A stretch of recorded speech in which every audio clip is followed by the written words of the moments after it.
So we have to have our own narrative of what history has been and what history is and what history can be used for. As Dr. Clark, our great scholar, said it best, history can be our clock to tell us where we come from, what time it is, and where we need to go. History can be a compass for us to let us know what we have to do and what we haven't done, so that we have to make sure that we don't build our narrative of socialization, how we get our values, and acculturation, how we fit into society, based upon the lies of European superiority and African inferiority. But we have to understand that we have suffered through a process of dehumanization, but our resilience and our strength has allowed us to rise. And we can say, as Maya Angelou said, "And still I rise." And African symbols of rebirth and resurrection, even after death and destruction, show that the Africans built into their culture a consciousness that out of death and destruction can come new life. And this is what is the lesson of HAPI, that there is resilience in the ecological systems of the earth, there's resilience in the human family on earth, and there's resilience in the mysteries of the universe and the divine order of the universe that is not fully understood. But it all represents a chance to bring out of death and destruction new life, and to do as the Africans understood they were doing, build for eternity.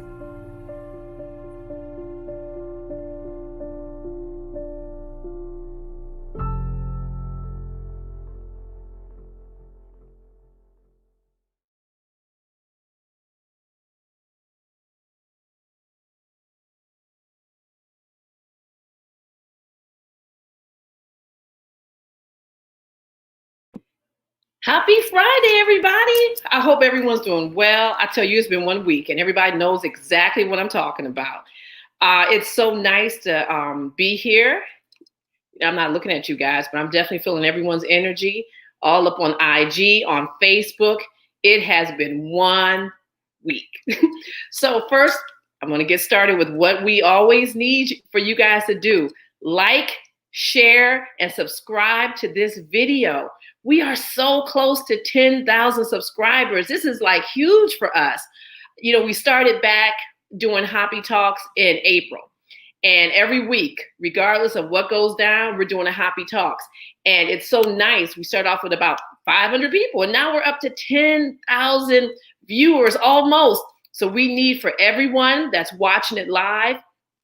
If you are not a subscriber right now, go to YouTube, click the subscriber, follow us on Facebook. That way you get all the information before anybody else does. So please just support.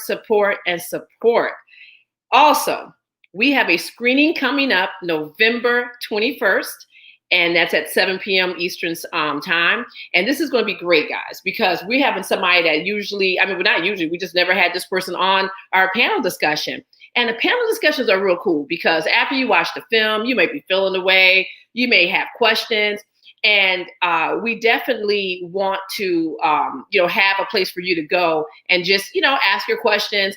And a lot of times, the discussion, it has something to do with HAPI film, but sometimes we go off on a little tangent, or not even a tangent, but we just talk about other things.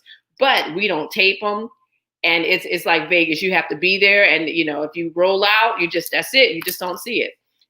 So we really hope that you get your ticket. Go to hapifilm.com, grab that ticket, get your free, Zoom link to see the panel discussion afterwards.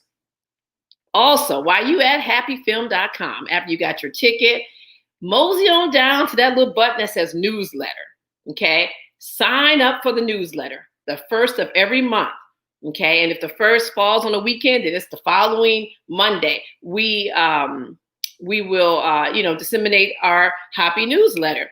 And this newsletter is pretty cool because we have 2 young people that are writing for the newsletter every month. We have Dane Days out of Atlanta. We love Georgia now, don't we? And we have my son, little Mackie. He writes. Well, he's not little. He's 16, but he writes for he writes for it as well. He talks about the economic innovator, and Dane writes and talks about the health piece every month.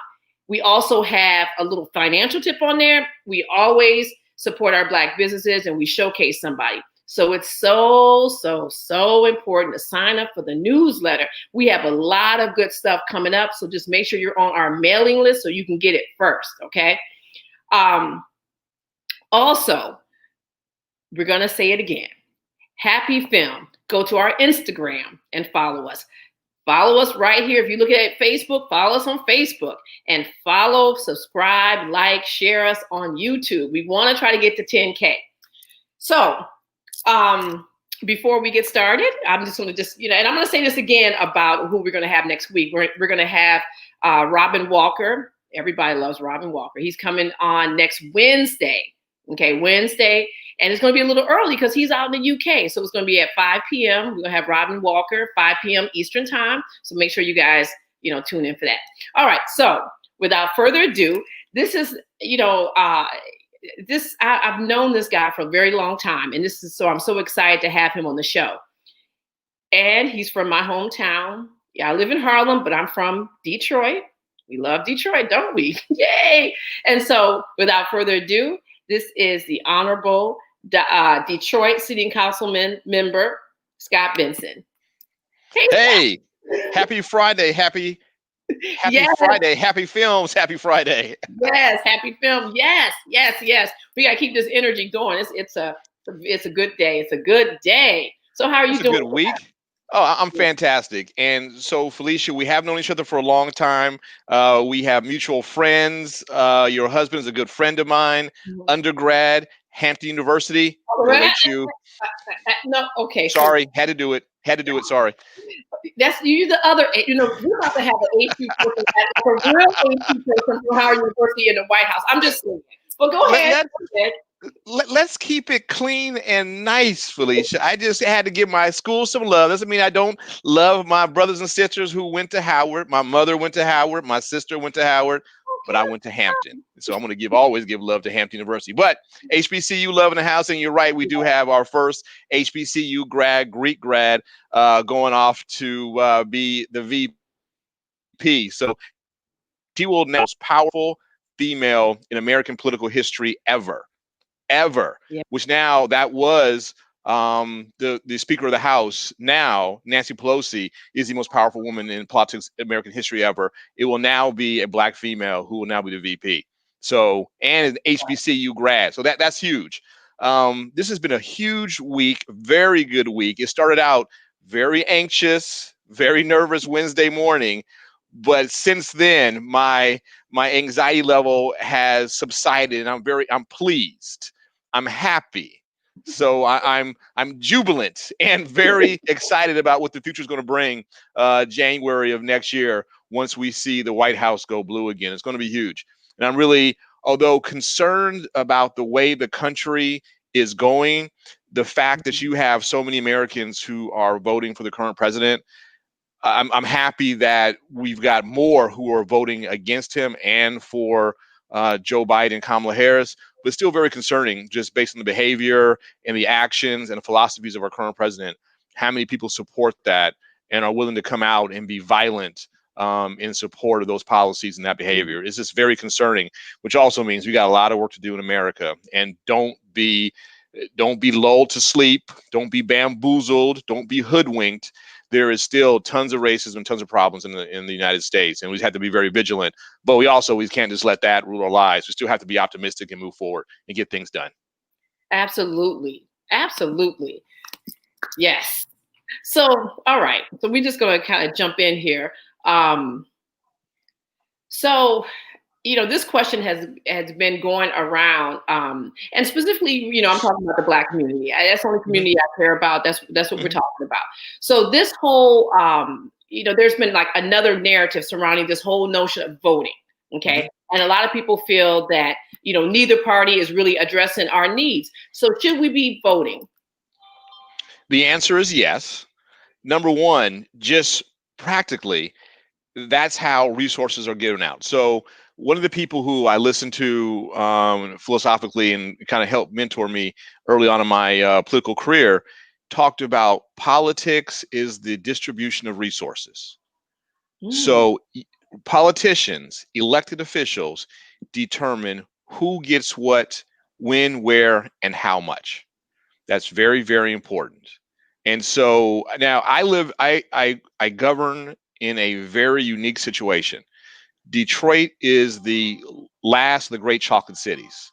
We Mm. are a majority Black city, the largest majority Black city.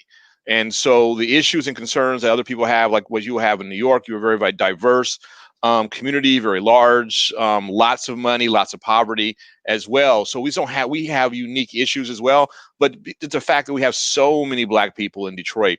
Just means that our issues when it comes to race are different from others. But for me, it's really about making sure that our Black people get the resources that we need and we're able to help our community. Now, it also is the fact that Black people died for this right.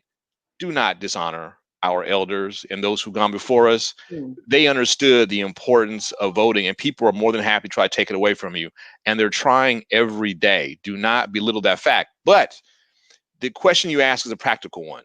It's like, if you don't feel that your vote counts or that people are actually supporting, working on your behalf, then you're like, well, why even bother? And so I get that all the time. And so what I tell people is, what are your concerns? I mean, what are your issues? So are your issues the legal system? Are you concerned about how the judges are impacting your family? Maybe you have a member of your family who has been sent to prison. Maybe you have a member of your family who's been jailed. Maybe you feel improperly, or if they got a speeding ticket and end up going to jail. So your vote elects the county prosecutor. Your vote, the district attorney. Your vote elects judges. I mean, there are so many people that impact your daily life that your vote matters. And most people don't even think about that. And so if you look in most judicial elections, the judges, there may be 15 judges, and people, if they vote, they'll just go down the line and pick everybody because they're all up, and there's vote for no more than 15. Only 15 people here. So, I mean, so you vote for all of them. But when it comes to, like, say there are 7 seats and there are 15 people running, be very prescriptive about who you're going to vote for and understand what their philosophies are. That will impact you. So in the city of Detroit, we have a number of judicial seats that just came up. Some of the judges are very, very conservative. Some are not. I mean, take a look at who you're voting for and how it's going to impact your life. And if I have only one vote, yeah, you're one vote. But if you don't vote, you don't have a say. Don't complain. If you can't take the time to, I mean, you don't have to vote. You don't have to go on election day now. You can vote by mail. You can vote from the comfort of your home Yeah. while having a glass of water, eating some couscous, and having a rack of ribs on the grill. You can sit down and vote. I mean, we make it so easy for you, and it's so important for our people. And that's why I say it's very important. And people say it doesn't matter. It does matter. Your vote matters. And there is a not even billion-dollar industry. There is a multi-billion-dollar industry that revolves around politics. The Democratic Party and the Republican Party spend billions of dollars each year to make sure there are people in those seats who make decisions. I raise hundreds of thousands of dollars annually to make sure that I can help get people into office, or I can keep myself into office. Now, people can say, well, the politics of money, that's terrible. You know what? That's the hand that I've been dealt. This is the game. Don't hate me, hate the game. I play within the rules, and the Yeah. rules state that you are able to raise money to do mailings, to do radio, to have community events. So you just got to think about it that way as well. There's a lot of money and a lot of resources that are directly tied to who you elect.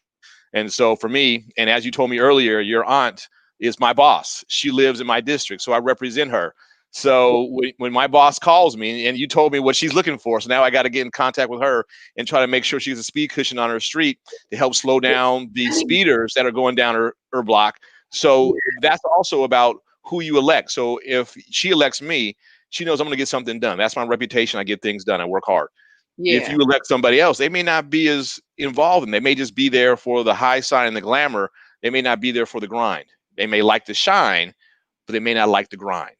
I'm a Yeah. big fan. If you want that shine, you got to do the grind. And I'm more than happy to do the grind so I can get that shine. But anyway, so Yeah. I hope that answers the question. Did that answer the question?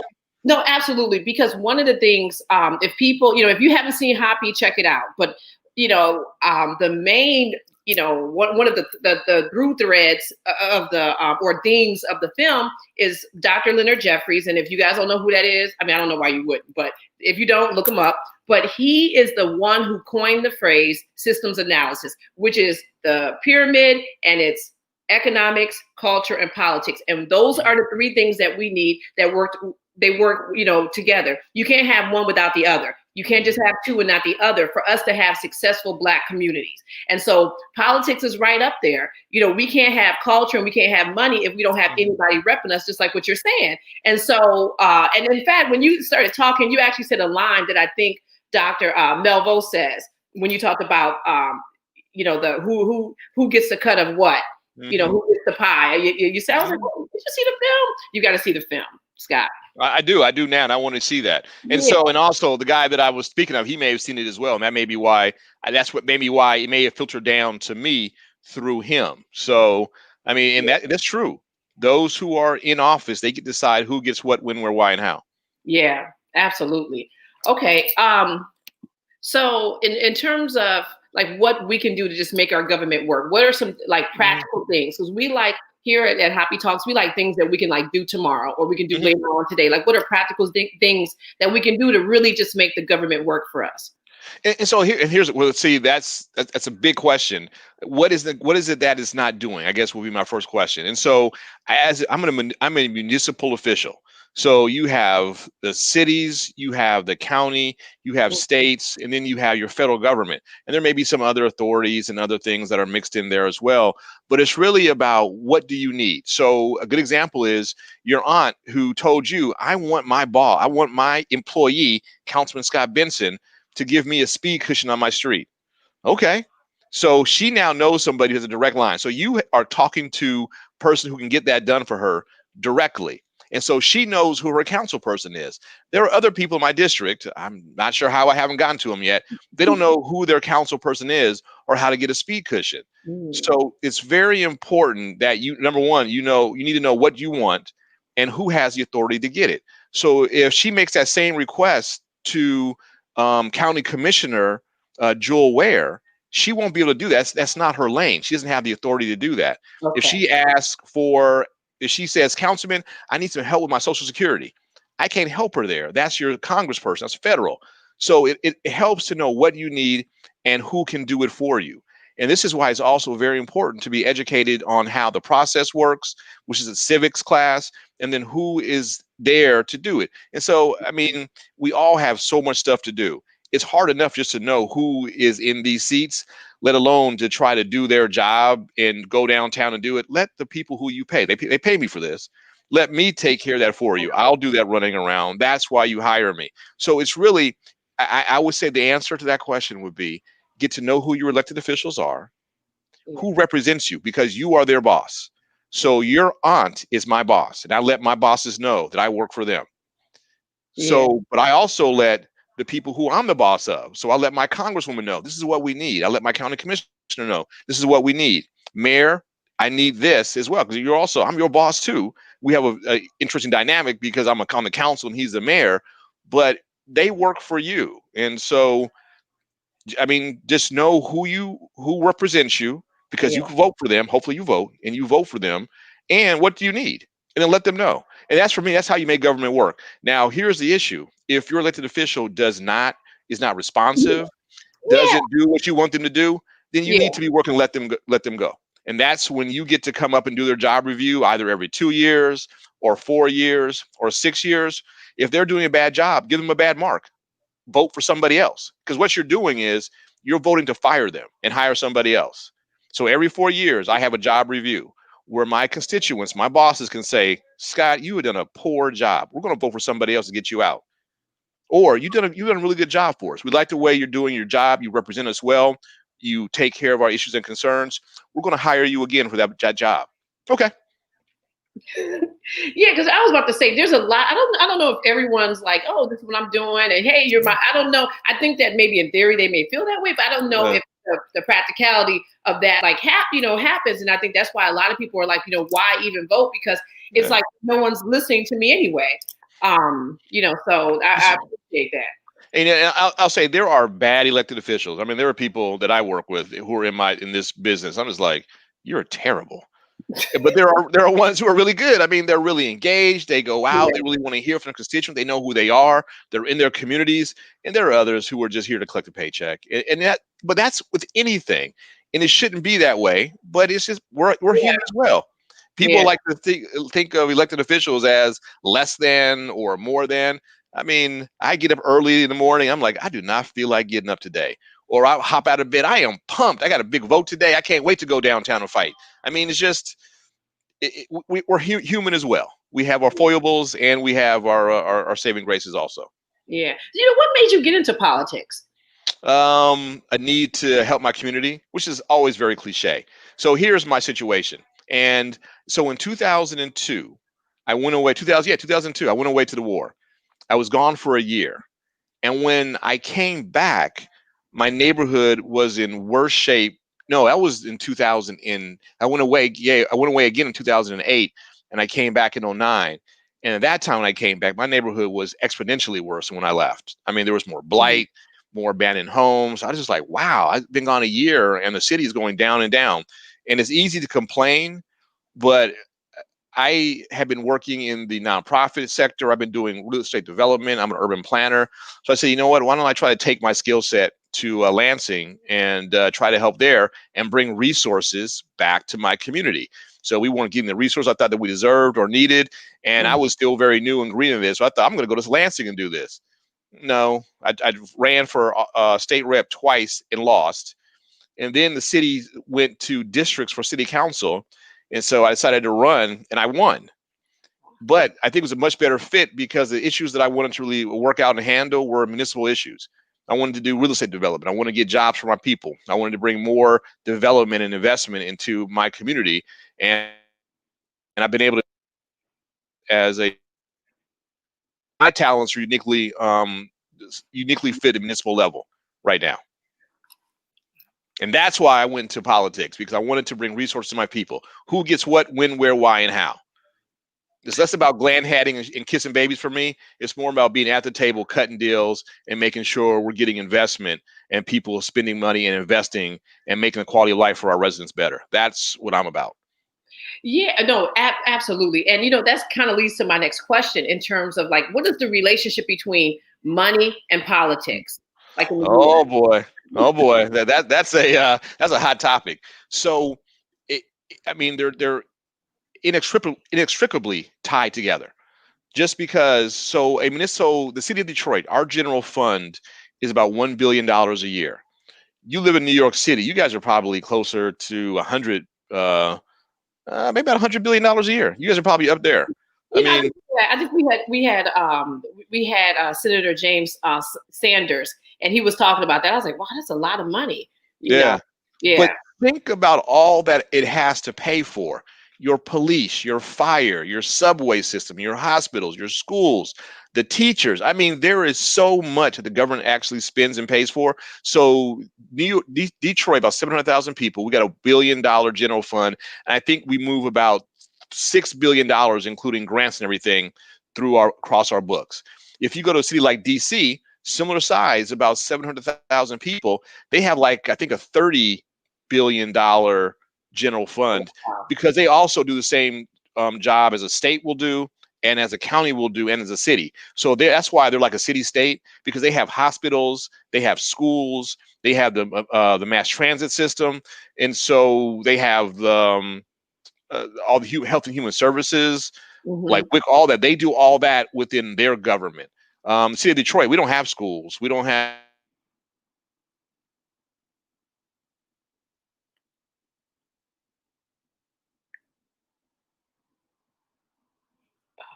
I can't hear.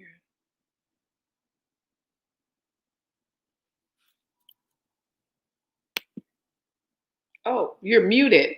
Okay, I thought it was me. You muted yourself. I was like, wait. I was like, I can't hear. You have to unmute. Okay. The mute button is all the way down at the bottom, far left hand corner. Okay, can you hear me? Oh, okay. I didn't touch anything. I swear. I just did it. Okay. So, I always feel like there's somebody else at, at the hands when we do these interviews. Just when they're getting good, someone else will do something, somebody goes out. Where did I leave off? You were talking about DC, and you said that they have like $30 billion. They have a lot of things that pays for everything.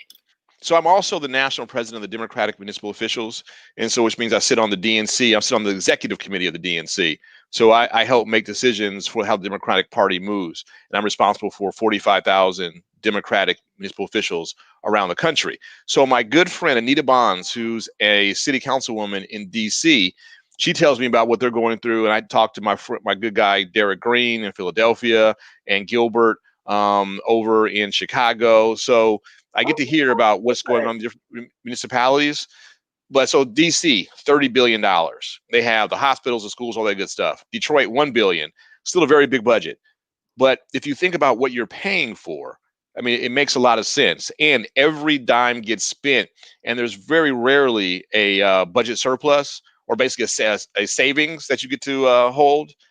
So, but Detroit, we make it very clear that we want to have a savings. So we live beneath our means and we save. So we try to save at least $50 million. Oh,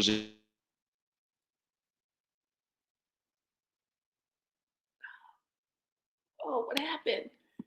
Oh, can you guys hear him? I can't hear him. No, he's unmuted. Oh, it's gonna be one of those days, guys. Yeah, just hidden. Hear me? Yeah. So I took my mic out. Maybe it's my mic. I don't know. It's been acting up. I think my internet may not be as strong as I was hoping it would be. Oh, okay. Well, a little Detroit might have to put in some little money in the little internet over there. Man, I got to get my rocket fiber. Wow, from Quicken Loans.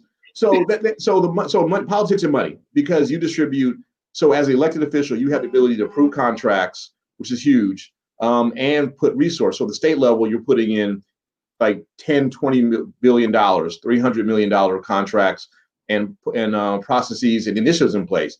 At the federal level, they're passing $1 trillion budgets. I mean, just the numbers there are mind blowing with what they're doing. Our little $1 billion, that's nothing. $1 trillion is 1,000 billion.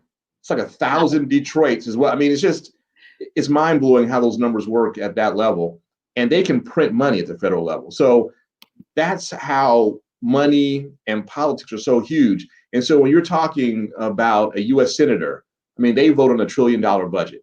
When you talk about a governor, so Governor Gretchen Whitmer, she controls, I think we have a $30 billion budget in the city of Detroit, in the state of Michigan.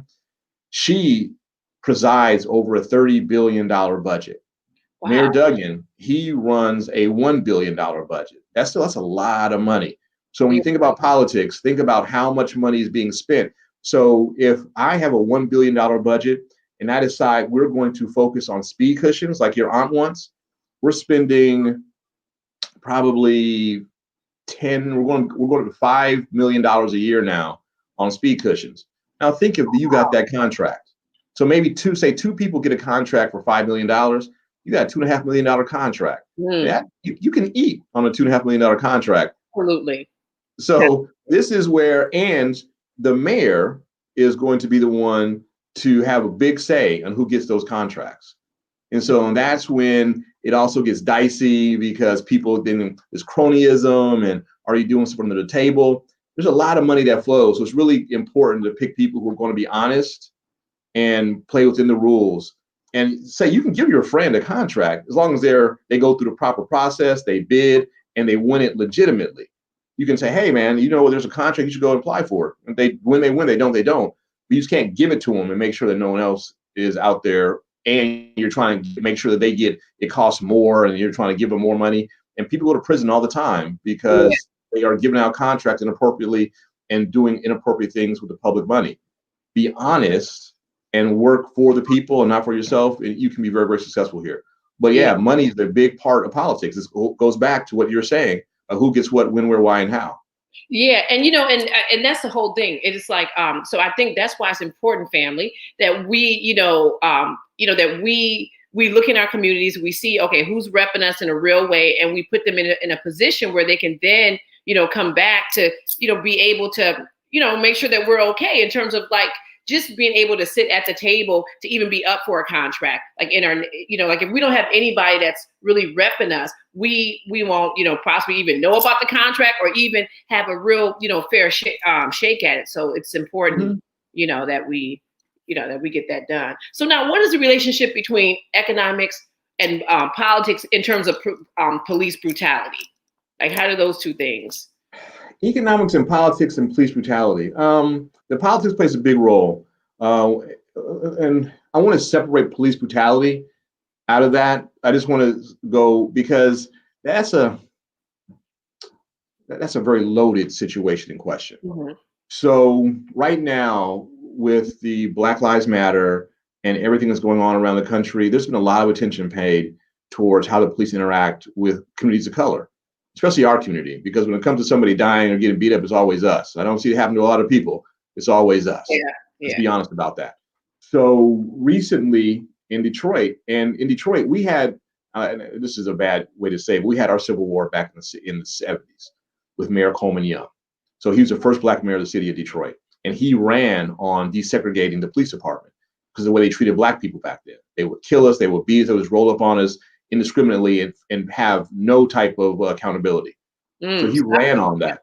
So, yep. So, and that was if I'm not mistaken, that was Bloomberg. Yeah, Mayor Bloomberg. Yep. So I'm not going to go talk about your past mayor. I'll talk about what we're doing over here in Detroit. So in Detroit, we made it very clear that the police department should represent and look like a representative of the community that it polices. So our police department is 60% Black in a city that's 80% Black. But it's very difficult to get people who want to become police officers and become quality police officers. So I'll just say that, number one. So on the political side, you have to have people who are willing to take on the political fight with the police department. It's a very powerful union. Also may mean that you may be putting your own life or your health and physical safety in jeopardy. If you have a whole basically department, you guys I think have like 60,000 police officers in New York City. We have about 3,000, a little less than 3,000 in the city of Detroit right now. So if you're going to fight the police and say you have to change your policies, and those are ingrained, that's the culture. People are not trying to change. They don't want to lose their ability to beat people up indiscriminately. You got to be willing for that fight. Now, with that said, as legislators, there are opportunities to make changes. So one of the biggest issues I found, and people are all about defund the police. I do not support defund the police.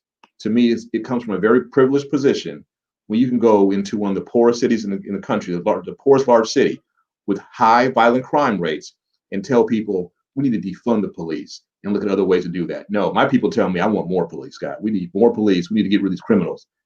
Please stop that. What people do want is accountability. So one of the ways that people need to look at accountability, and this is what the economists say, and this is what I'm trying to do in Detroit right now, it's not very popular, is to look at the contracts, your collective bargaining agreements between the police departments and the city. What are negotiated by the mayor and approved by your council and the police union. So any of these contracts, there are clauses that state if there is, like, say, an on-the-job shooting or there's a police brutality complaint, that you can only do certain things, like the video or the evidence for a shooting can't be released for 3 months. I mean, so those type of items are in those collective bargaining contracts, that they're automatically given a taxpayer-paid attorney, even if they're found to have done wrong. So you have to look at how those contracts are supporting the bad behavior. And right now, I'm having our staff do a in-depth report, and our city attorney suggested this as well, to see how the current collective bargaining agreements between our police unions, which means our sergeants, our officers, our lieutenants, and our command force, are written, and how they have a negative impact on our ability to hold police accountable. You have to be able to hold police accountable. So Detroit has a very unique situation. We implemented something called a police commission, and they are a civilian oversight body for the police department, and they hand out discipline, and they authorize the rules and regulations of the police department. So we have civilian oversight, and we have the most powerful one in the country. Most are just there and kind of window dressing. Ours actually has teeth, and they're the ones who recommend our police chief to the mayor for him to select moving forward. So the Detroit Police Commission is a very unique animal in the country. Although there are others, civilian oversight, ours actually has teeth, and that's a direct result of the legislators being willing to go to bat and have that fight and say, this is what you're going to get, police department. No, we don't want it. We don't want it. Nope, you're going to get it. I mean, you get the dirty looks, and these cats have guns, and they can be very intimidating. They're lifting weights all the time. So you got to have the strength and the fortitude to be willing to look them in the eye and say, no, that's not proper what you're doing. That culture of brutality and no accountability has to change. And so right now we have a police chief who's very popular. He has taken many of his officers to task and fired them from impropriety. We just had a raid on our narcotics department where we hauled off, I think, like 10 officers in cuffs who were working on the other side. They weren't lawful. They were doing things in an improper way. They were working with drug dealers. They were protecting drug dealers, and they were stealing. And we arrested them. They're going to prison. So you have to have people in power, and you have to have a culture where the police officers are held accountable, but you also have to be willing to support police officers too. That's a very, very tough job. And so you got to be willing to support them also, but you got to hold them accountable. So accountability is the number one thing for me when it comes to police officers, but you got to support them, but accountability. So I'm hoping I answered the question about politics and police brutality. So it's your elected officials can hold them accountable, and you can hire and fire your chief cop. If your chief cop is not going to hold his or her officers accountable, that person needs to go. And it's often very tough. And I know that your mayor had some very tense moments. He may still have a very tense relationship with the police department there. But Mayor Young, he had the same issue back in the 70s. He had a big fight when it came to putting in Black officers at the senior levels to make sure that we change the culture and that it's not randomly and at will. You have to change that. That's not okay. It's not okay. Yeah, it's not okay. So so going back, because we had Assembly member Charles Barron. He's also in the film, but he's Assemblyman out in East New York district here in New York, and he's talked about the same type of thing in terms of this police commission. What'd you call it? You said police commissioning. Police commissioner. Police okay. commission. Yeah. So like something happens on the job with a police officer, and like let's say they did a wrongful shooting or a shooting that everyone thinks is wrongful. So they get to decide if the police is this police officer is fired, or do they just get to say, well, we think he should be fired, and they have to hand it off to someone? Like, what is their? Because the judicial process still has to work. So in a police firing, they would come in when it comes to the interagency discipline. So the chief will work it up and hand them. This is what my recommendation is for discipline for this officer. They're like, oh no, this person shot somebody. That person who had their back turned. They were laying down. I mean, no, this light slap on the wrist is not going to work. There needs to be something else. And so they can merit out that level of discipline. And the official word term is the Board of Police Commissioners. It's the BOPC, the Detroit Board of Police Commissioners, if anybody wants to look it up.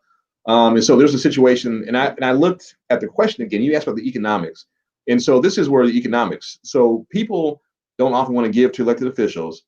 Give to elected officials who are willing to have the fight and hold police officers accountable.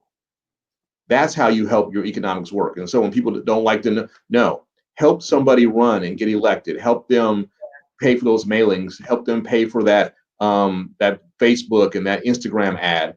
Help them get elected if they're committed to having those fights. And there are organizations who are committed to helping elected officials. Like, I forget the name of it. I just met with them recently, and they have a web page and it talks about the things that elected officials should do to help reduce the instances and the ability of police to be brutal and get away with it. And talking about the contracts and the collective bargaining agreements is one of those ways. That's not very popular because unions give to elected officials. And so what you don't want to do is make the unions mad, because then they may put money into your race against you. But you know what? You gotta be strong. You gotta be courageous. And if you believe in what you're doing, you can stand up to that. Now, hopefully, you've been doing your work along the way where your people continue to vote for you, and they Yeah. can't just slip somebody in there and get you out of there. But you gotta be courageous. Yeah, I mean, listen, this is not for the faint of heart to be in politics because Mm. yeah, I mean, you're right because you can stand by what you believe, and just the things that people They'll try vote to you out. Yeah. yeah, oh yeah, So Felicia, a good example is Governor Whitmer. I mean, they were planning to kidnap her, put her on a boat, take her across the lake, and then try her for treason. I mean, some crazy fools. They stopped that plot. They're crazy fools. I got death threats 2 years ago because I stopped a event where they thought they were going to fly the Confederate flag, and they have fooled me once. I said, "You are not going to fly that Confederate flag in the city of Detroit again and disrespect my people." No, no, no. So I stopped it. So I got all kind of death threats from around the country. I got all kind of N-words on Facebook and da da da da, whatever.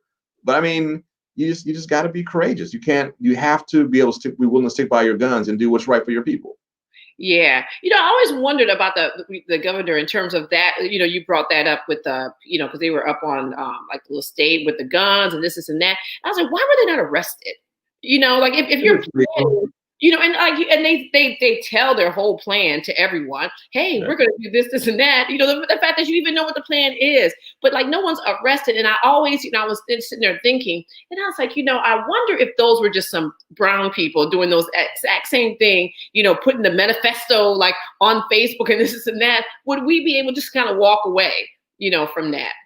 So I mean, so there was history there. So if you look at the Black Panther Party back in the 60s when Ronald Reagan was governor, when they had their picnic in Sacramento with their shotguns, legally, they had their open to carry. They all had their shotguns, had a picnic on the Capitol grounds. They all got arrested when they left the Capitol grounds with their guns. And California changed its open carry law as a direct result of that incident. When Black people arm themselves, things change.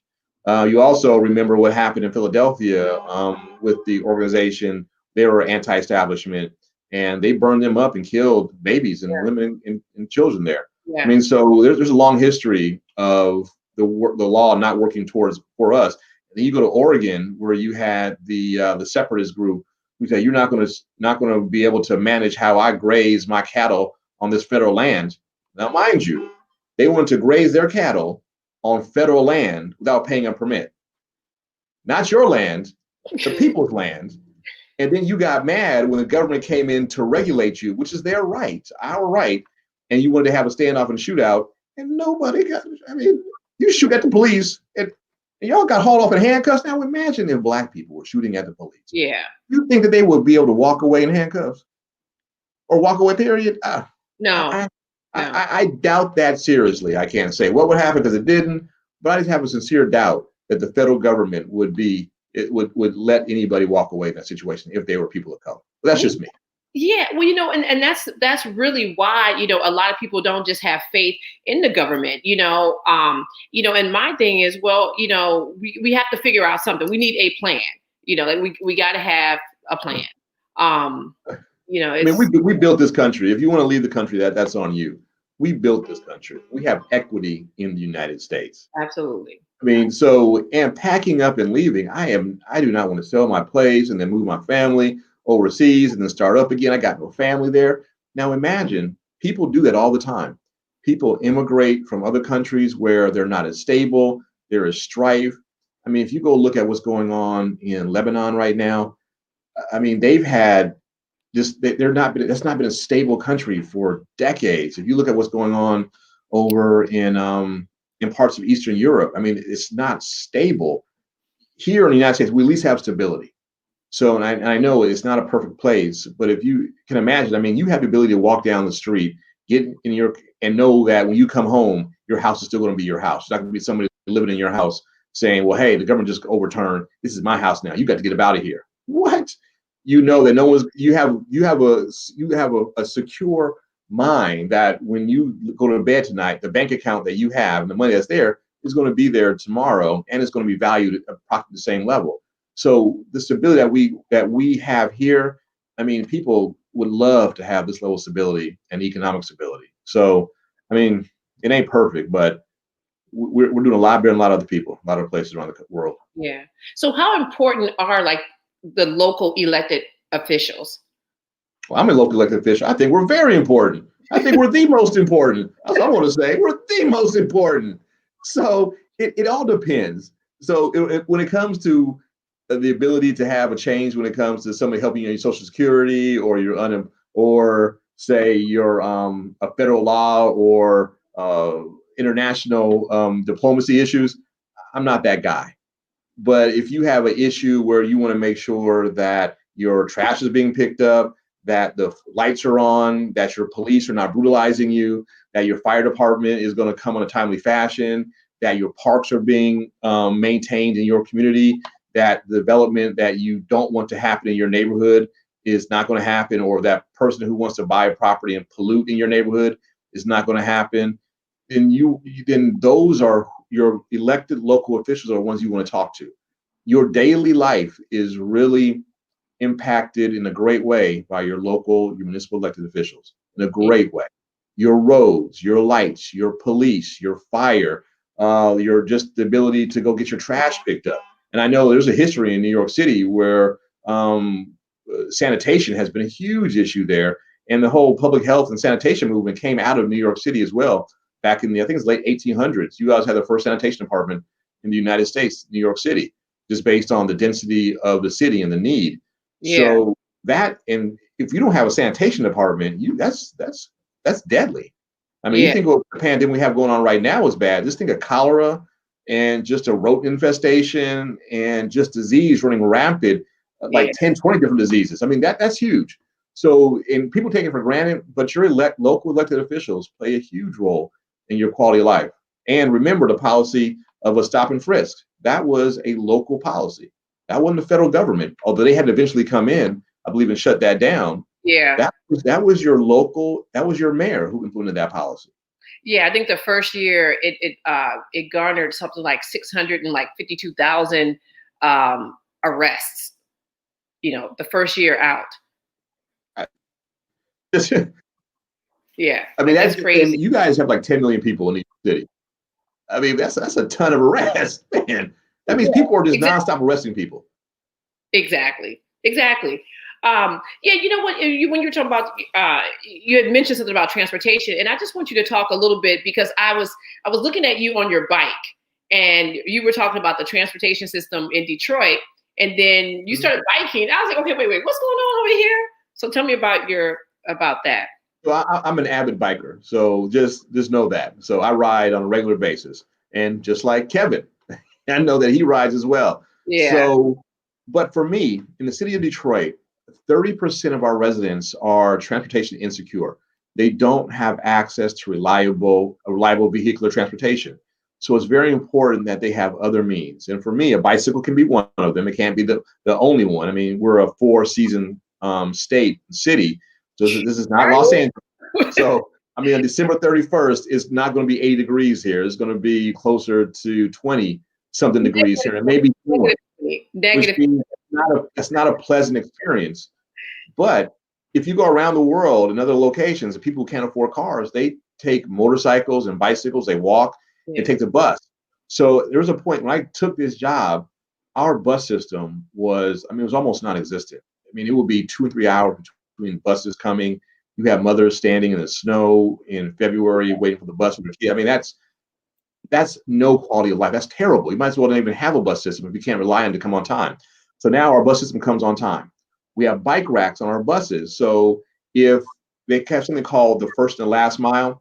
So from my house to get to, say, Gratiot, which is the main thoroughfare downtown, it's about 3/4 of a mile.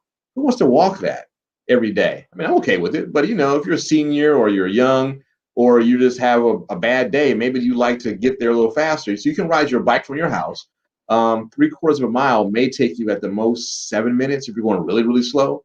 It may take you 4 minutes. Mm-hmm. And you get to the bus stop, you wait for your bus. If it's coming on time, when it comes. You have a 5-minute wait. You put your bike on the bike rack and you get in the bus. Then you take your 10-mile ride downtown. And then maybe it's another 3/4 mile from the downtown stop to your office or your place of work. and you take your bike and you ride there. So that's your first and your last mile. Or like, the power scooters, that can be your first and your last mile. So that's part of it, but it's really making sure that we're able to move people. And in New York City, obviously public transit is, that's probably a life's blood. If your public transit system stopped for a week, I'm sure the economy would be impacted in such a negative way that it would probably be crippling for New York City for a week to have no public transit. And I remember when I used to go to New York City once a month to serve over on going across the Verrazano Bridge to Staten Island, that I'm trying to imagine getting to your house from Staten Island and not have public transit. That was like a $25 round trip. Just getting across the bridge with tolls and then having to park and then trying to get through the city. Man, who wants to do all that? Yeah. Now that COVID's happening, they've had to decrease the amount of public transportation, but it's still there. It's still an option. We still have buses rolling, Yeah. Ours are free now. We don't even charge people anymore. We're like, just get on the bus. You have to have a mask on, but we still have to have it. People have to be able to get around to get their jobs, get to doctors, go grocery shopping if you don't have a car. And in Detroit, 30% of the people don't have vehicles, and we're not as dense as you are in New York City. So it's a different deal. And we have food deserts, maybe miles to get to a grocery store. It's not the same thing. And we're a very poor city, very poor city. So it's just, if people don't have means, you have to find a way for them to get around. And transit, housing, and food, those are 3 fixed costs. You have to have those. You cannot get around that. No matter who you are, you're going to have to pay for food. You're going to have to pay for housing. You're going to have to pay for transit. There's no way around it. Yeah. I'm going to pay a whole lot, but you got to pay something. Yeah. Okay, I was gonna, this is like a little commercial break for a second. Guys, everyone sign on. I see a lot of our people that we always see every week, so that's what's up. Donnie Williams, great to see you. It's okay that you're late. You can always check this out, like, share, and subscribe to us on HAPI Film on YouTube, Facebook, and Instagram. HAPI Film, very easy to find. We are having a screening on November 21st at 7 p.m. Eastern Time. It's online. Just go to hapifilm.com, get your ticket. You get a Zoom link for the panel discussion afterwards. So make sure you check that out. So now getting back to this, Mr. Benson, this Democratic Party. Now, we're seeing this all in the news that, everybody, I think today, I've seen more Black people dancing than any time I've seen more Black people dancing than at weddings, doing the electric slide at all these different polling places in Philly, just everything. So people are happy. People are happy and very proud. So this is the thing, though. The Democratic Party. Mm-hmm. What do you feel like they've forgotten Black community? No. You don't think? Okay, because it feels like it feels like their memories are a little short-lived. When say that again. I missed that. Say that again. No, I said it feels like their memory is a little short-lived, after we do all these things, because when you're looking, at this, there's this we have to talk about sheer numbers, and you can see how in every, state that these melon votes, these Black folks are literally, we are making it happen, right? But, when this is all said and done, January 21st, what's up with the Democratic Party? Like, how are we going to hold them accountable for all these things and not really significant things that they've promised? Like, what's going on with that? So I'm a proud Democrat, and I sit on the DNC. I sit on the executive committee. So I'm just going to make sure that's very clear. Okay. So I got to go back to the question, what is it that you want? And so I've also got to say, without Black people, there would not be a Democratic Party this year. We would not be competitive. Yeah. The reason that we have Black people once again saved the party. So James Clyburn, Congressman James Clyburn, saved the party when we were going off the rails, and we're going to, and this is where I'm a moderate Dem. We were going down the road where a avowed socialist was going to become our party banner holder. That would not have worked. That would have been another 4 years of Donald Trump. And a number of our Congress people, because the word socialist was bantered about, those who were moderate districts who have competitive races, they lost their seats as a direct result of that. I mean, we have to be really critical of how we message ourselves. And that's, well, other people are like, okay, that's fine. We can have that conversation at a later time. But James Clyburn saved the Democratic Party. If it wasn't for him saying, we are not going with Bernie, we were going to go with Joe Biden, and everybody coalesced around him. And that was step number one. That got us, that's when all the Black people came out. So Black people, once again, stepped in and saved the party. Tuesday, Detroit, Philadelphia, Georgia, Atlanta, Black people's votes are the ones that once again have saved the party. So we play a very big role in the Democratic Party. Mm-hmm. So now, as a direct result, we have our first Black female who was going to be the Vice President of the United States. The party did select a Black president. So we play a major role in the Democratic Party. So when people say they haven't forgotten about us. I mean, we saved the party. Now, do we get what we want all the time? That you may have a legitimate beef with. So then my question is going to be, when you say they forget about us, what do you mean by that? I mean, what aren't we doing as a party to support Black people? What are we doing wrong when it comes to that? What priorities aren't we addressing on the party platform when it comes to who we're electing in senior leadership positions? Mm-hmm. So you got to give me some more on that one. And then this is where my voice comes into play. And I can say, hey, I've been hearing this, and we need to make some adjustments and some changes. Yeah, I feel like education. I feel like real job reform are two, and housing. I feel like those are three, huge areas that, and then the whole, so police brutality or criminalization, of us. I feel like they're not making sure that we're okay. They're not really going after, the legislation that we need to put police away, like on a federal level. I feel like those things are, main, things that are just not happening. So here's the other part too. So if it's just about the party, the party addresses our issues just fine. You go to a Democratic Party DNC meeting, we have our annual meetings once a year. Oh boy, they got all the policies that we want. They are all about our housing, our education. They're all about police brutality. Now you have to legislate and govern. Once you leave the DNC and you get to Washington, D.C., or you go to, what's the capital of New York? I should know my geography. Albany. You go to Albany. And then now you have Republicans who also have votes. So you also have to figure out, you got to be able to come to a compromise. And oftentimes people want perfect. I want it to be perfect. You can't let the perfect become the enemy of the good. So we don't always get what we want. And very rarely does everybody get what they want.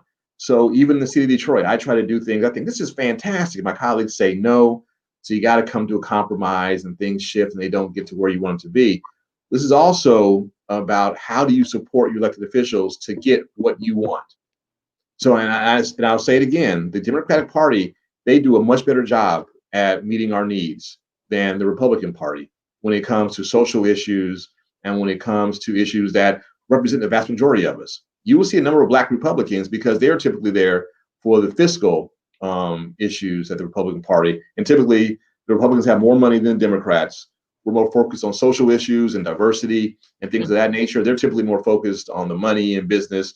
And I'm not mad at that, because we have to have the economics along with politics and culture, as we talked about earlier. But they just seem to really lose a lot of other things in search of the money, versus the Dems are usually more balanced when it comes to that. So I just got to say, I think the Democratic Party does meet our needs, but you can't let the perfect become the enemy of the good. And we often do that. But you also have to look at who you're putting in office, who's a Democrat. Do they support your needs? And I mean, right now we're in a political climate where police brutality, looking at that, how are we governing our police? This is a perfect opportunity to get the changes that you want. When it comes to housing, are we investing enough in housing? When it comes to jobs, when it comes to education, I mean, what are we doing? How is this impacting us? And so we have to do our work as well. But I would disagree with that statement that the Democratic Party doesn't listen. And because the Democratic Party needs Black people. And you're going to see a lot of like you should see in this next cabinet, it should be full of Black people, because we have saved this party. We have saved this party. Yeah. You know what? I was sitting there thinking, I was talking to a friend this morning, and I was like, wow, there's a bunch of Black chicks that need to be up in that cabinet. starting with Stacey Abrams, Valerie. Like, there's a bunch of people that should be in there.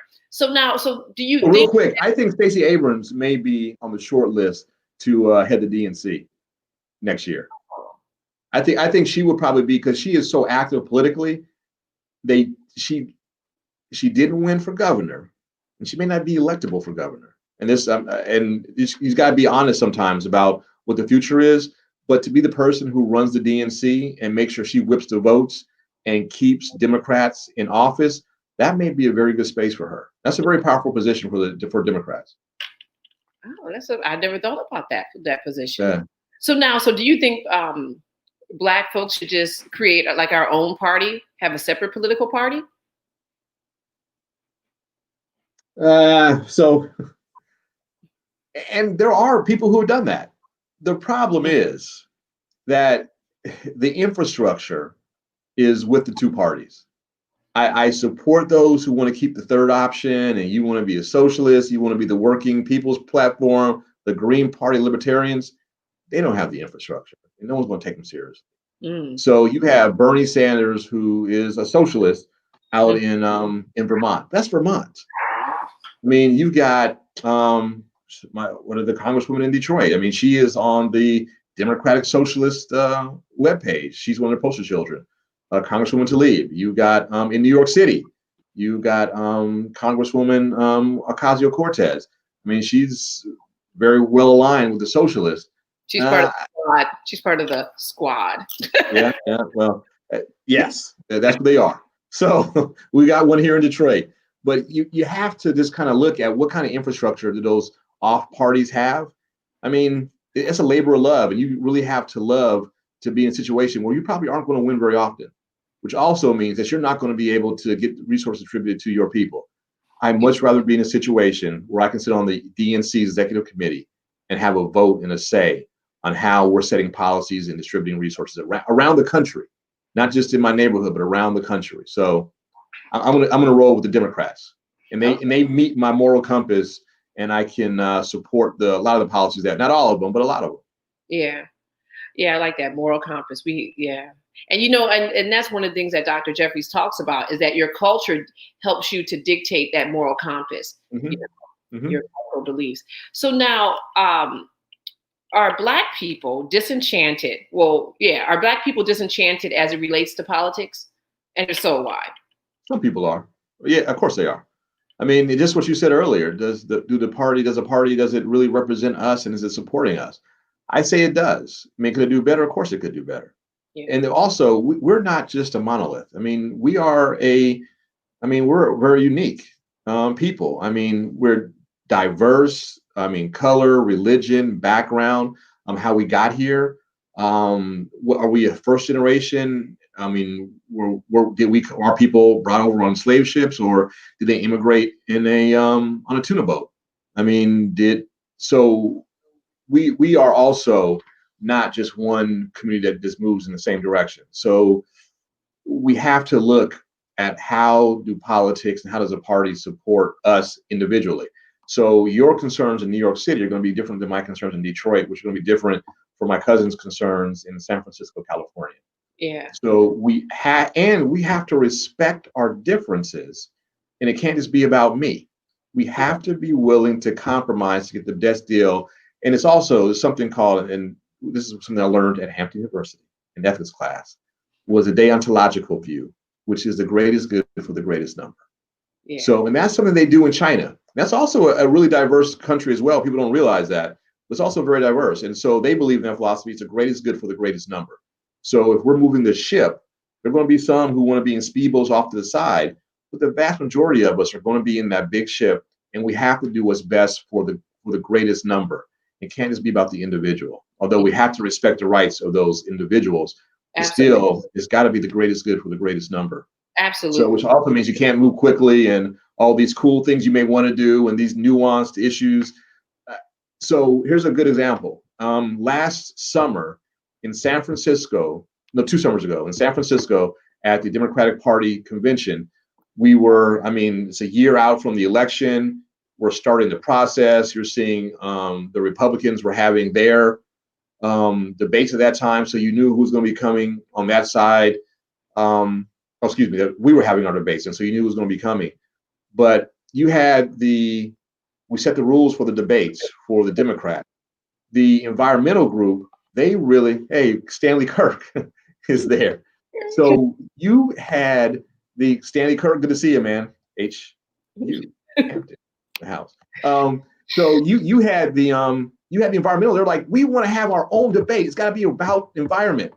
So we had already made the rules as a party and said, no, we're not going to do that, because then it's going to be about Black Lives Matter wants to debate, brutality you want to debate. I wanted a gun violence debate. In Detroit, we had huge levels of gun violence. But we said we're not going to do that, because that was the greatest good for the greatest number. It wasn't about the individual needs. And it was a big fight. I mean, it was a really big fight. And the young people were really focused on the environment, which is a young issue. And so the advocates were there screaming and yelling, singing songs, and that's their right. And they should do that, express that.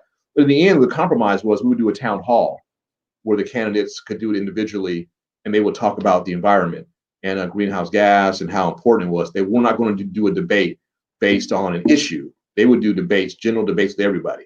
So that was part of the compromise. So it was the greatest good for the greatest number. I hope I'm answering the questions. Yeah, no, definitely. So, in terms of, what I was thinking when you were talking about, just when you asked me the question, like, what are they doing that, what is the Democratic Party not doing to make me ask that question? So one of the questions is about this, like, reparations and the Democratic Party. So where do the Democrats stand on that? And are they going to, go forward with that? That's a tough one. So, even in my own office, I said, because I'm very skeptical that we're going to get very far reparations, just because the amount of money that it would take. I mean, that's a ton of cash. But the federal government prints money, though. So don't say it's not going to happen. Yeah. This is also a piece. Reparations, be able to prove your lineage. Be able to prove your lineage.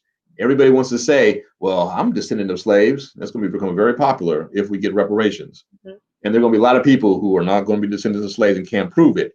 Be able to prove that. And I can prove it in my family. So if you can't, go out and invest the money and be able to prove that. But the Democrats are go ahead. Wait. So in all the past, times where the United States of America gave out money for reparations, so everyone had to prove themselves. Like, I find that very hard to believe that, like, the Japanese cast, that they all had to prove it. Oh, I didn't say they had to. I'm just saying be able to, because be able to overcome any obstacles that we throw in your way. Be able to prove it. Okay. So just be prepared. That's just more about being prepared. Okay. So that if the gates do open and entry requires you to be able to prove that you were a descendant of a slave. Okay, here's my documentation, I can prove it. Come on in, sir or ma'am, and your family. Come on into reparations. Okay. So I think they're going to actually have this. I think they will do the studies. I think it may actually happen. I think it's not going to happen anytime soon. We're maybe looking at 10 years from now. The numbers, I don't know what those numbers will look like, but I think it will happen, because we are the only ones that have not had reparations. You're absolutely right. They have given reparations on a number of different. So I think that we may finally be able to get there. And with what Black people have done for the party, once again, this past year, they owe us. And so they owe us. Yeah, absolutely. So I think so. The conversation will be there. I'm not going to guarantee it's going to happen. But there will be legitimate conversations, some legitimate studies. What's it going to cost? What would it look like? What would we do to get that done? Yeah, we had an interesting conversation with Dr. Julianne Melville and Nkechi Taifa 2 weeks ago, where they sat down with us, and Julianne Melville, she's in the HAPI documentary, but they talked about reparations because they both sit on the committee, and they have been, trying to get this done for a while. So what was their thought? What do they think about it? Do they think it's going to happen? They were like, let's go. They have a 10-point document of, 10 things that they want, because, the show was pretty interesting, because it actually talked about, like, there's 4 aspects of asking for reparations that you have to be able, to submit. And one of them was just like, well, what do you want? And so they talked a lot about just the history. And, some of it was really painful to hear. A lot of it was it was very painful to hear in terms of just the things that has happened before. But then they just talked about the economic piece and how it was related to most of the lynchings that happened. Mhm. And so these were all reasons as to why they were, why they've been pursuing this. Yeah, and they've been on Congress, I believe, a couple of times. In fact, defending this. So, So were they optimistic about it, or were they pessimistic that it may happen? No, they seemed pretty optimistic. They were just like, Okay, good. but they were just like, it's going to take time. Mhm. Yeah. It is. But this is also where you can now question so there will be an election. So you just elected your congressperson. Congresspersons run every 2 years. So the next time that it's time to vote and the congressperson comes to your door, or someone says, I want you to vote for, where do you stand on reparations? What's your stance there? I support it. You have my vote. Well, I don't support it. You need to change your stance on reparations if you want me to vote for you. And if you don't change it, I'm gonna tell people not to vote for you. Oh, wait a minute now. Hold on now, Miss Happy Felicia. I need some help here. Let's talk about this. What do I need to do? So that's how you can make a change there also. And also, Felicia, I just want to acknowledge all the Detroiters who will come out today. And I went through the comments quickly, and I saw there were a number of Detroiters out here who are repping. So I just want to say thank you all for being here and supporting. Yeah, I know. I was like, you got the D behind you, like literally behind you. And, up here, I was like, wow, okay, go ahead, Detroit. And we showed up and showed out. And those of you who voted, thank you very much. I'm so proud of how we showed up and showed out. Black votes made a big difference this year. Black vote. So we're going to get number 45 out of office, bring in number 46 and the first Black female, who will probably be number 47. If things don't go off the rail, she will be number 47. Wow. Stay tuned. Stay tuned. Stay tuned. That's what's now, up. Remember, so we as Black people have held up our end of the bargain when it came to voting. Yeah. In 2016, white females did not hold their end of the bargain. Black females held up our end of the bargain. And so you're seeing the response is a Black female is now the VP. She will become the most powerful woman in the history of American government ever. Wow. Ever. Wow. That's what's up. Wow. Wow. It's pretty cool, isn't it? Yeah, that's pretty cool. Isn't it? This is my ever. High. Yeah. Say something. To say ever. Ever. Howard University. Okay. So now, okay, I'm supporting HBCU. I'll support it. I'm not going to say go Bison, but I'm going to support you all. Now, so how can we develop, foster, or even just influence the next generation, is coming up to pursue a career like in politics? What can we do? So this is what I tell people. So typically I tell people, do not try to make politics your only thing. And this is where a lot of us fall down, that we look at politics as being the only thing. You need to have a skill set beyond politics. Okay. So when I look at successful elected officials who are able to make those steps, many of them are attorneys, or they have something else to fall back on. But you shouldn't limit yourself. And so the people that I see the current mayor surround himself with, they're very skilled in politics. They understand how government works. They're party people, but they also have a skill set. So they can be a finance officer. They can be the urban planner. They can be your budget director, but they're also skilled in politics. So learn politics, be very passionate about it. Don't go there for the money. If you're in the politics for money, you probably end up in jail, or very sad, because there's really no money to be had unless you're stealing the money. So don't go there for that.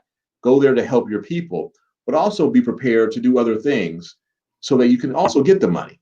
So another thing that I see happen is that we're able to bring in very talented and skilled people because they've already made their money.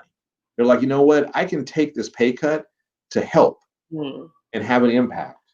And then also, if you do a really good job, people will look at you and say, hey, you want to be on this board, or hey, we'll have you run this corporation, or we want you to run this down. I mean, so it'll be there for you. So number one, get another skill set and be very good at it. So if you want to be an urban planner, be a finance person, be a lawyer, if you want to be a health director, you can always become elected as well. I mean, you can be there are many people who have a criminal background or been in prison who are elected officials now. That doesn't bar you from being an elected official, but have a skill set beyond that. Be very passionate about something, and be value add. Have a sense of urgency, and teach your children this. Teach your family this. Make sure you vote. Make sure you participate in government, and give them the passion that they need to help people. So I've got Ezra, 9 months old. in 3 days. So he's going to grow up in politics. So I'm going to make sure that he knows who elected officials are. I'm also going to make sure that he knows that he needs to have a skill set beyond that, but that he can become an elected official at a county level, state level, and make a difference. But he should also understand how the private sector works, how making money works, how adding value works, and how the government and the private sector intersect. So just don't make it your only thing is my typical thing. And oftentimes I see us, that one of the ways we don't succeed here is because we want to do only that. Or we have the thought that, you know what, I got elected, now I'm just going to kick back and do nothing. It's a lot of hard work. And those who are successful work hard all the time, but they're successful and they can get the resources that their people need. They can be here for a long time. Yeah. So now, that makes sense. Am I making sense, Felicia? Yeah. No. Okay. The minute that you're not going to make sense, I'm gonna say, listen, that ain't make no sense. Or okay. All right. Yeah, because a lot of times, I feel like I'm the perfect person to have a conversation with because, a lot of times, a lot of things I just, I don't understand, but I need them broken down. The real thing is that I need them to be broken down. And, we have Professor James Small. He's also in our film. He's a noted everything historian, just all around A-OK guy or elder. And he's always like, he tells a story about how Malcolm X told him is that, it doesn't matter if you can talk, but if you can't break it down to the simplest, to like where a third grader can understand what you're saying, then you're not doing a good job. So yeah, no. I always shutitdown.com if I don't understand. I'm like, wait, what's that? So now this is on everybody's mind in terms of this coronavirus. So do you think the government has done or is doing enough to mitigate the disproportionately high number of our people being affected or impacted by the coronavirus? It depends. In Detroit, yes. Detroit, our numbers are down like 2%. We're down 2%. And the rest of the state, they're up at like 4%. So they're 100% more in the rest of the state than we are in the city of Detroit. But we're also a Black city. So our health director is a Black female. So it's different for us and we were hit extraordinarily hard, but it's also, we learned why. It's number one, it's stress.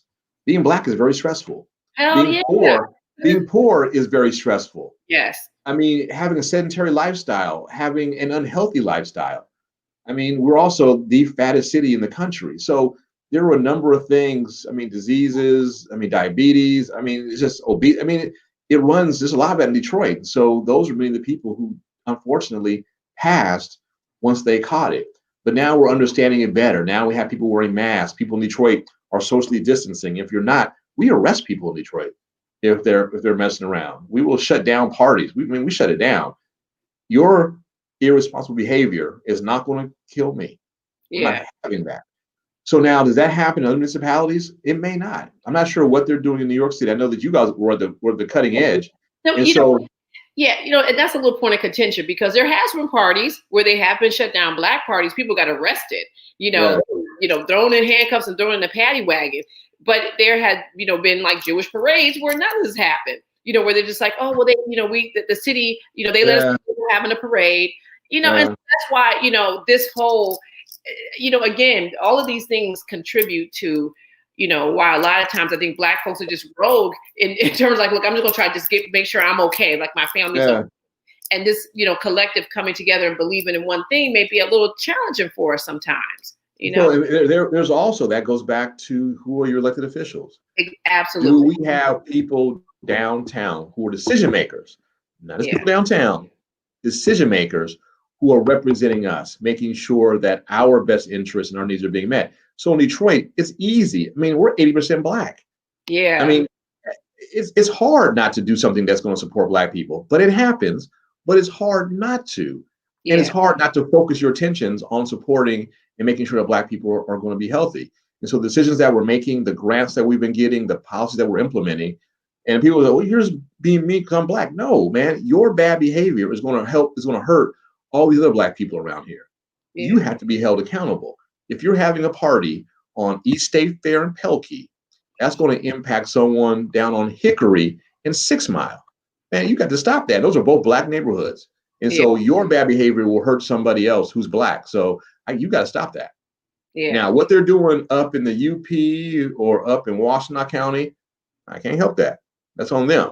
Yeah, that's the I'm going to worry about us. I'm going to worry about us down here. Yeah. I can help what we do in the city of Detroit. I have responsibility there, and I have the responsibility to help my people in Detroit. So I'm going to implement policies that do that.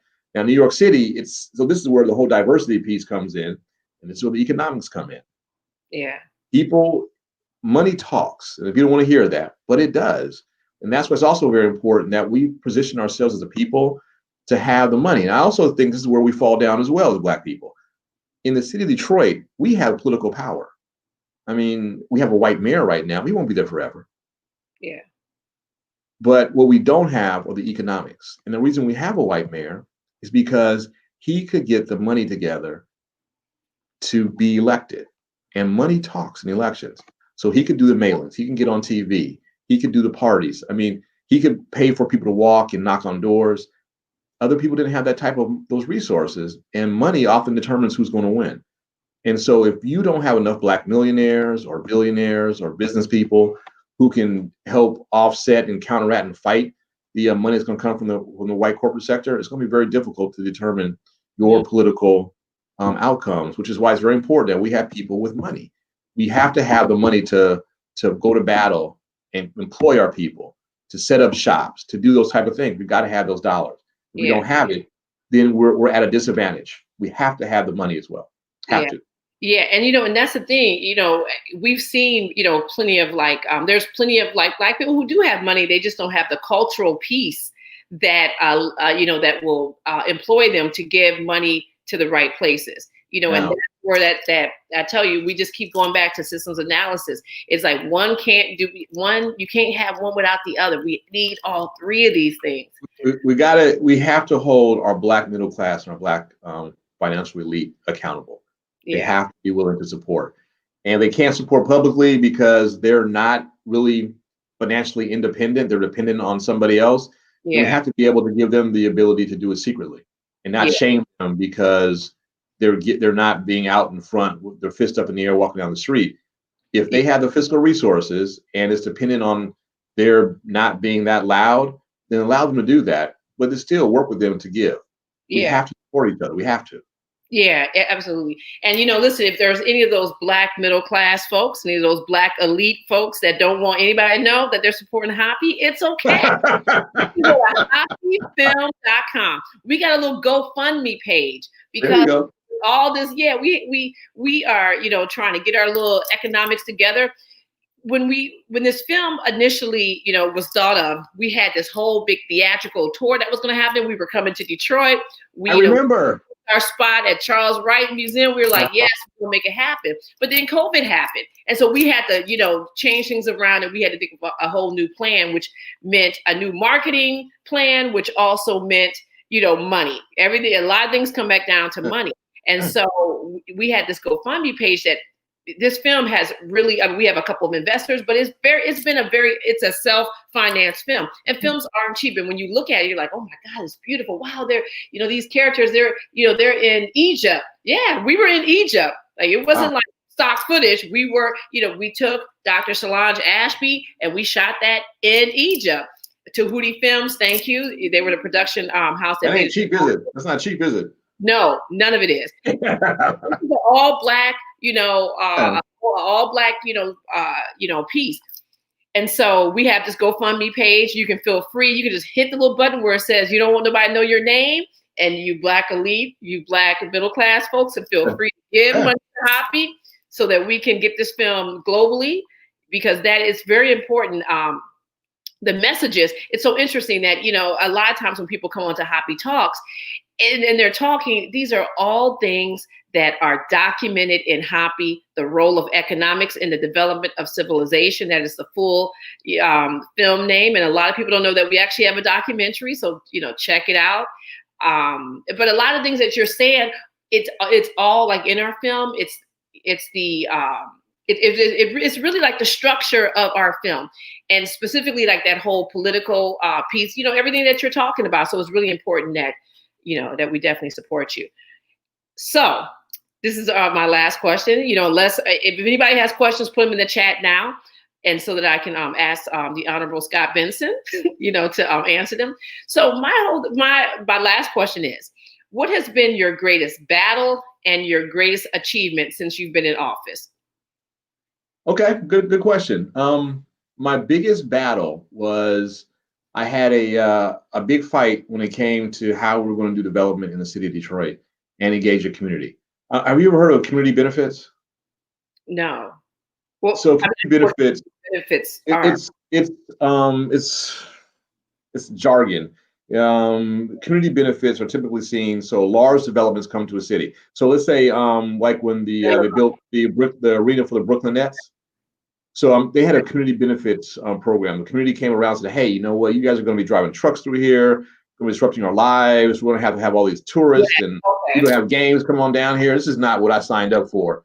So what am I going to get out of this deal? How are you going to help mitigate the negative impacts of this development for me? Okay, so you know what? We'll set up a fund to have art classes. We'll support the Brooklyn Academy Art, music, BAM. So we'll make sure that people in the neighborhood get jobs. So there was a movement in Detroit, and it was going to be called, it was a community benefits agreement. And the one that the special interest group wanted to have done was going to really just kill development. It was going to put people, it was not a good deal. The developers community was going to leave, and it's hard enough getting deals done in Detroit. So I helped sat down with council persons, the mayor's office, and our staff to come with an alternative. We still got community benefits. It's community engagement. The developers sit down with the community. They talk about what the community doesn't want. They want to see how they can come up with some community benefits. And we put it on the ballot. So it was Prop A, the one I did not like. I thought it was terrible to kill development. I'm a developer by trade, so I understand how this stuff works. And Prop B for Benson, B is best, went head to head at a citywide race. And it was tough. I fought at the time, Rashida Tlaib, who wasn't a congresswoman yet. She was Prop A, I was Prop B. Prop B won.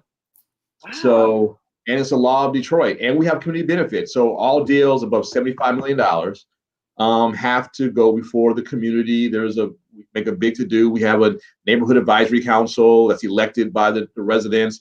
Only the people who live within the census tract that project is going to be developed are able to sit down because that's their neighborhood. They're the ones directly impacted.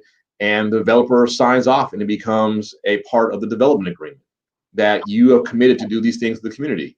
And city council has to approve it. So if the community says no, then we can say no to that deal. We have to approve that deal, which is part of the development agreement. So that was the biggest fight that I've had. And that was a lot of risk. That would have been a political career killer for me if I had lost. Yeah. But I won.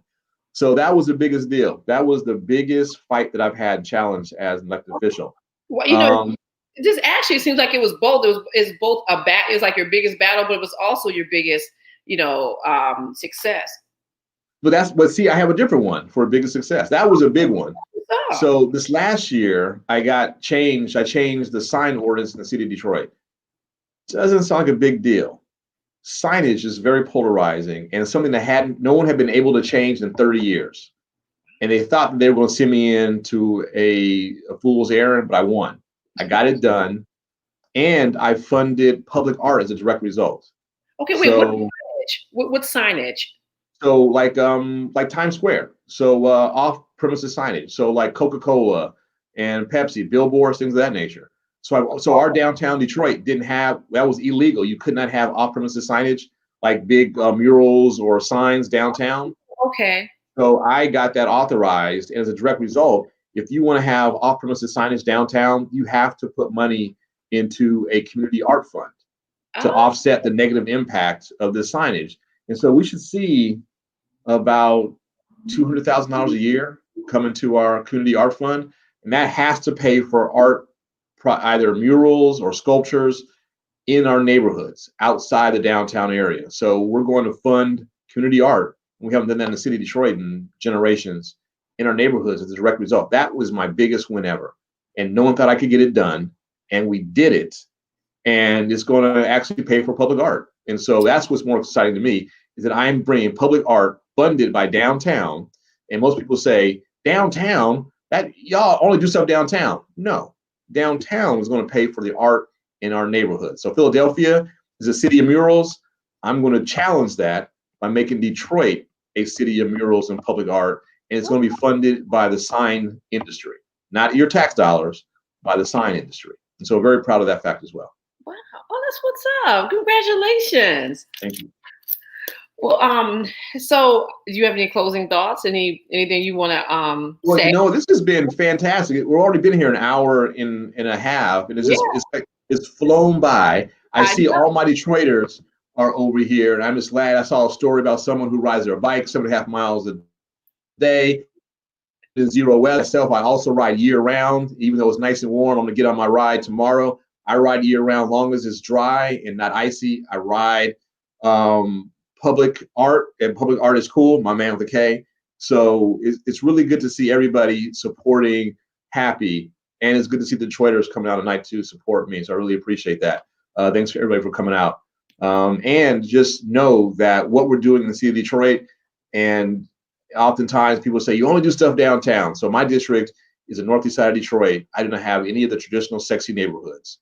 I have a very strong, proud populace of people who have brick homes. We're very humble, but we have the industrial base for the city of Detroit.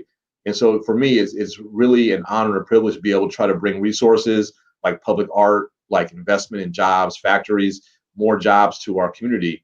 And I'm a firm believer that one of the issues and ills that plague us in Detroit is the fact that we have about 33% of our city lives in or at poverty, at or below poverty. Wow.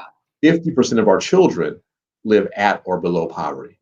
That we have to get our people jobs and to get them to think about how we can make more money and build generational wealth. We have to do that, or we're not going to be successful as a city. And one of the biggest issues is our people can't afford the basic upkeep of a city.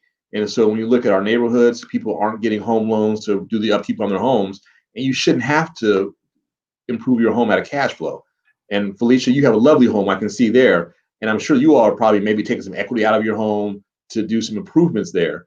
You can't, it's very hard to redo your bathroom or kitchen on cash flow out of just taking it from your job. So if you can get a bank in Detroit, they weren't giving bank loans for decades. People weren't getting loans in Detroit. So now we're finally got loans, and we're finally got these programs, and we're getting jobs now. So we just had FCA. This put put $1.5 billion into a new plant in Detroit. We're going to hire 5,000 Detroiters, 4,500 Detroiters at that plant, making entry level $17 an hour.